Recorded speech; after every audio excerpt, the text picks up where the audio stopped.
Chapitre 10. Récit de Max Doutrelau, 11 ans, frère de Yann. J'ai bien essayé de soulager Victor en prenant ses chaussures, mais au bout de 500 mètres, j'avais les orteils en compote. Je sais pas comment il arrive à marcher avec ça. Enfin, c'est mieux que pieds nus. Vers midi, une voiture nous a doublés, avec une dame et 2 enfants derrière. Ils avaient notre âge à peu près, sans doute qu'elle les ramenait de l'école. Ils se sont retournés et nous ont fait des grimaces. On n'a pas répondu. Ils ont recommencé plus loin avec les moyens, alors Paul leur a fait un bras d'honneur et Pierre a pointé le grand doigt du milieu en l'air, ce qui est encore plus malpoli d'après moi. Pierre et Paul, un jour, ils tomberont sur plus fort qu'eux et ils prendront une dérouillée. C'est ce que leur disent toujours les grands, mais ils veulent rien entendre. On dirait qu'ils cognent sur les autres tout ce que le père a cogné sur eux. Pour se venger, quoi. C'est drôle parce qu'ils ont des têtes carrées.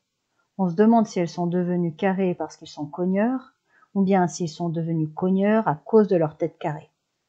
En tout cas, elles leur vont bien leur tête.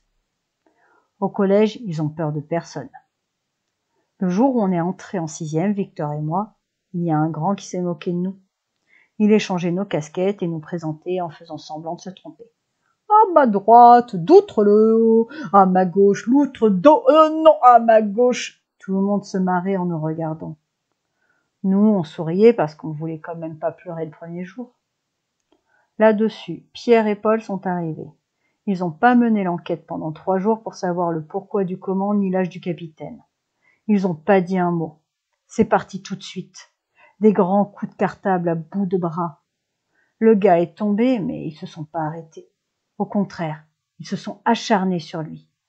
Il saignait de la bouche et c'est un surveillant qui a arrêté le massacre. Ils ont été punis au collège et le père leur a flanqué une bonne rousse par-dessus le marché. Mais le soir même, quand on est allé se coucher, Pierre est venu vers notre lit et il nous a dit « Si on vous embête encore, faut nous le dire, hein ?» Ça nous a surpris parce qu'ils nous parlent presque jamais. Ils sont pas bavards, Pierre et Paul. En tout cas, on nous a plus jamais embêtés. Pensez à tout ça en les regardant marcher devant nous, avec les ailes de leurs casquettes qui flottaient sur les côtés. Je me demandais s'ils seraient vraiment capables de casser la figure à tous ceux qui nous vaudraient du mal. S'ils étaient pas un peu petits pour ça quand même. On a fini par arriver tout près d'un village. Il était presque 1 heure au clocher.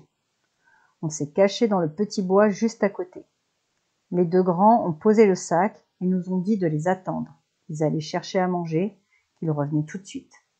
Et ils nous ont laissés là.